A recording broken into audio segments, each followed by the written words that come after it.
The doctor said 3 months. The little girl asked for one more ride. And when her mother's desperate message went viral at 2 a.m., nobody expected what would roll into their small town 48 hours later. The sound shook windows for 3 miles. Neighbors thought it was an earthquake. But what made 1,500 leather-clad strangers travel across state lines wasn't about territory or trouble. It was about a promise that couldn't be broken, even by death itself. Her name was Emma Walsh, and she was 8 years old when her world started ending. Not all at once, but in increments. First, it was the headaches, then the dizziness, then the day she collapsed at school and woke up in a hospital room with her parents' faces telling her everything she needed to know before they said a single word. Pediatric brain tumor. Inoperable. Stage 4. The words meant nothing to Emma. What she understood was simpler and more terrifying. She was dying, and nobody could stop it. Her father, Marcus Walsh, took the news the way he took everything. Standing up, shoulders back, refusing to break where anyone could see him. He was a machinist by trade, worked with his hands, built things that lasted, but there was no fixing this. No blueprint, no tool, no amount of determination that could change what was happening inside his daughter's brain. Marcus was also a rider, had been since he was 19. His Harley sat in the garage like a piece of soul-made metal, and on weekends he'd ride with the Thunder Creek chapter, a group of men who become brothers over thousands of miles of shared highway. Emma loved those rides. Since she was 4 years old, she'd been climbing into the sidecar attached to her father's bike, wearing the tiny helmet Marcus had custom-made for her, squealing with delight as they roared down country roads with wind in their faces and freedom in their hearts. Those rides were their thing. Father and daughter, just the two of them and the open road. Sarah, Emma's mother, watched them from the porch every Sunday morning, waving as they disappeared down the street, and welcomed them home hours later with Emma chattering nonstop about everything they'd seen. But after the diagnosis, the ride stopped. Emma was too weak, too fragile. The treatments made her sick and exhausted. The tumor was stealing pieces of her day by day, and all Marcus could do was watch his little girl fade. 3 weeks after the diagnosis, on a quiet Tuesday evening, Emma sat with her father on the back porch. The sun was setting, painting the sky in shades of orange and pink that seemed almost cruel in their beauty. Emma was wrapped in a blanket, despite the warm weather, her small body always cold now. "Daddy," she said quietly, her voice thinner than it used to be, "can we go on one more ride?" Marcus felt something crack inside his chest. He looked at his daughter, her head wrapped in a colorful scarf covering the hair she'd lost to chemotherapy, her eyes still bright but tired. So tired. "I don't know if that's safe, sweetheart," the doctor said. "I know what they said." Emma's voice was small but determined. "But I miss it. I miss feeling like we're flying. I miss being with you like that." Marcus couldn't speak. He just pulled his daughter close and held her while the sun disappeared and the stars came out. That night, after Emma had fallen asleep, Marcus sat in the garage with his bike. He ran his hands over chrome, remembering every ride, every laugh, every moment of joy he'd shared with his daughter on this machine. He made a decision then. If Emma wanted one more ride, she'd get it. Not just a ride around the block. Something bigger. Something she'd remember. Or at least, something he'd remember for both of them when she was gone. The next morning, Marcus called his riding brothers. He told them about Emma's request, about the tumor, about how little time was left. And then he said something that changed everything. "I want to organize a memorial ride, while she's still here to see it. I want Emma to know that she's loved by more than just her parents. I want her to feel what it means to be part of this community. I want to give her something beautiful before everything ends." The response was immediate. Every member of Thunder Creek chapter committed. They'd ride for Emma. They'd make it special. But Marcus wanted more. He wanted something Emma would never forget. Something that would fill her remaining days with memories so powerful it would carry her through whatever came next. So he reached out to other chapters. Chapters he'd ridden with over the years. Guys he'd met at rallies and runs. Connections stretching across the entire region. The message was simple. "My daughter is dying. She wants one more ride. Can you help me make it unforgettable?" What Marcus didn't know was that his message would spread far beyond the people he contacted. It would be shared from chapter to chapter, state to state, until riders from places Marcus had never been were reading about Emma Walsh and making plans to travel. 2 weeks later, on a Saturday morning that dawned clear and bright, Marcus carried Emma outside and helped her into the sidecar. She was so light now, almost weightless, her body consumed by the disease. Sarah stood on the porch with tears streaming down her face, camera in hand, determined to document every second of this day. "Ready, princess?" Marcus asked, adjusting Emma's helmet. Emma's smile was radiant. "Ready, Daddy." Marcus started the engine, and a familiar rumble filled the air. Emma closed her eyes, feeling the vibration, the power, the life of the machine beneath her. They pulled out of the driveway slowly, and that's when Emma saw them. Motorcycles, dozens of them, lined up along their street, engines running, waiting. "Daddy, who are all these people?" Marcus grinned, his own eyes wet. "They're here for you, Em. They're all here to ride with you." But Emma didn't understand yet. She couldn't see what was happening beyond her street.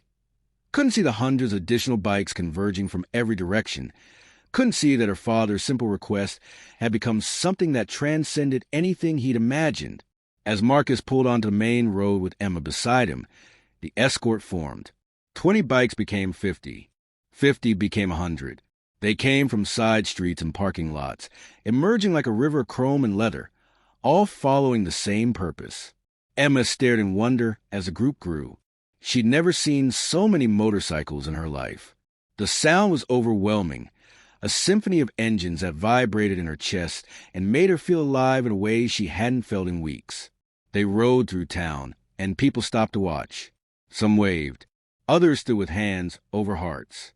Somehow, word had spread about the little girl in the sidecar, about why this massive procession was happening. But the ride didn't stop at the town limits. It kept going, rolling out onto the highway, and that's when Emma realized this was something more than she'd understood. They rode for 2 hours, through countryside and small towns, past farms and forests. Everywhere they went, people came out to see. Some held signs. "Ride strong, Emma. You're a warrior, little one. We love you, Emma." Emma waved at them all, her small hand visible in the sidecar, and every wave was returned by dozens of hands from the bikers surrounding her.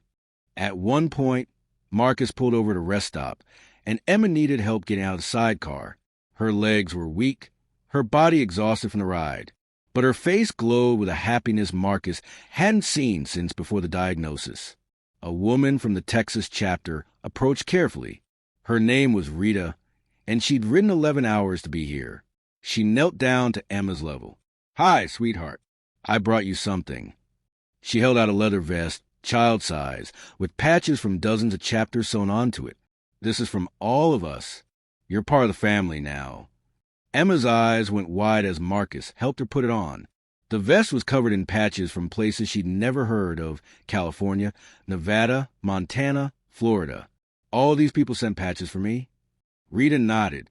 "All these people wanted you to know you're not alone." Emma looked around at the hundreds of bikers filling the rest stop, and something seemed to dawn on her. "They all came for me?" "Every single one," Marcus said, his voice breaking. When they got back on the road, the escort had grown even larger. Bikes that had been waiting at designated points joined the procession. By the time they rolled back into their hometown, the count had reached 1,500. 1,500 motorcycles following an 8-year-old girl, honoring her, celebrating her, making her feel like the most important person in the world. The plan was then to ride at the town park, where Marcus had organized a small gathering. But when they arrived, the park was packed with people. Not just bikers, but townspeople, families, children. Someone had set up a stage. There was food, music, balloons. The entire community had come together to celebrate Emma. Marcus helped his daughter out of the sidecar, and the crowd erupted in applause.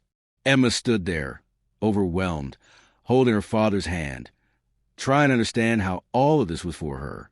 A man named Jack, president of Thunder Creek chapter, approached with a microphone. He knelt beside Emma. "Emma, your daddy asked us to give you one more ride, but what you gave us is so much more. You reminded us why we ride. Not for ourselves, but for each other. Not for the destination, but for the people we meet along the way. You've touched more lives today than you'll ever know. Emma's voice was quiet but clear. Thank you for riding with me. The park fell silent. Then, in unison, 1,500 bikers raised their fists in the air. The Brotherhood salute, honoring this brave little girl who brought them all together. Sarah stood at the edge of the crowd, sobbing, watching her daughter receive love from an army of strangers who become family. The celebration lasted hours. Emma sat in a place of honor, meeting riders from across the country. Each one brought gifts, stuffed animals, cards, donations to her family's medical fund.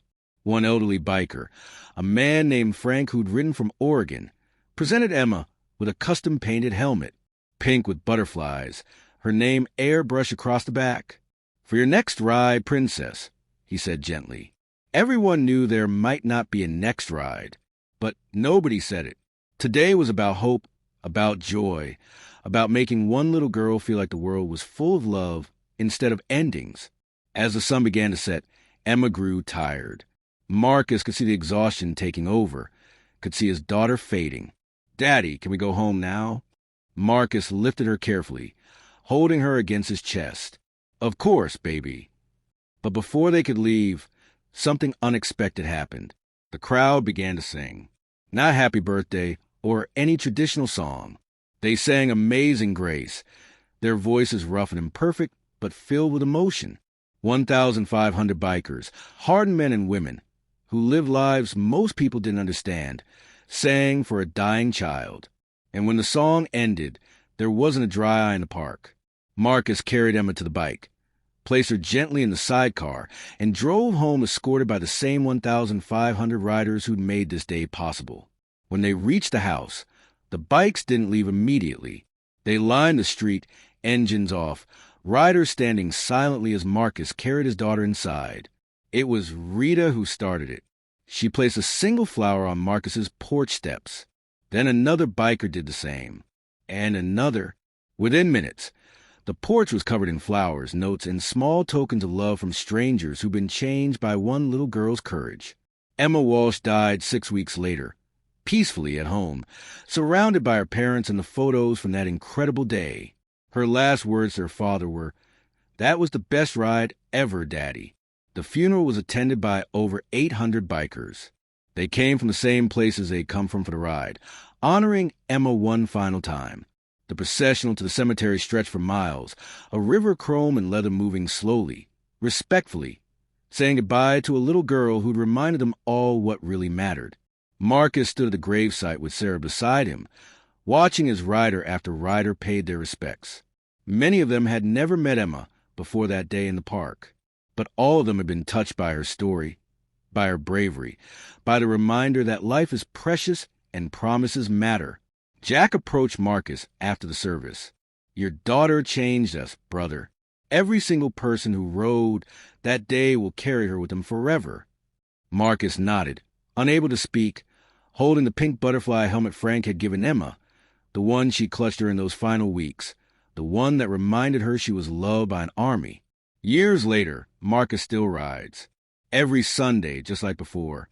And every Sunday, he makes a stop at Emma's grave, tells her about where he went, what he saw. The Thunder Creek chapter established the Emma Walsh Memorial Ride, an annual event that draws thousands of riders every year, raising money for pediatric cancer research. Emma's story spread far beyond that one town, beyond that one state. It became a reminder that even in darkness, even in endings, there can be moments of profound beauty, that strangers can become family, that promises made to children are sacred, that one little girl's wish for one more ride could bring 1,500 people together and remind them all what it means to truly live. If this story touched your heart, subscribe to The Healing Narrative for more incredible true stories about courage, community, and the power of keeping promises. Drop a comment and tell us where you're watching from, your city, your country. Let's see how far Emma's story can reach. Hit that like button if you believe in showing up for people who need it most, because that's what heroes do. They ride to the storm to bring light to someone else's darkness.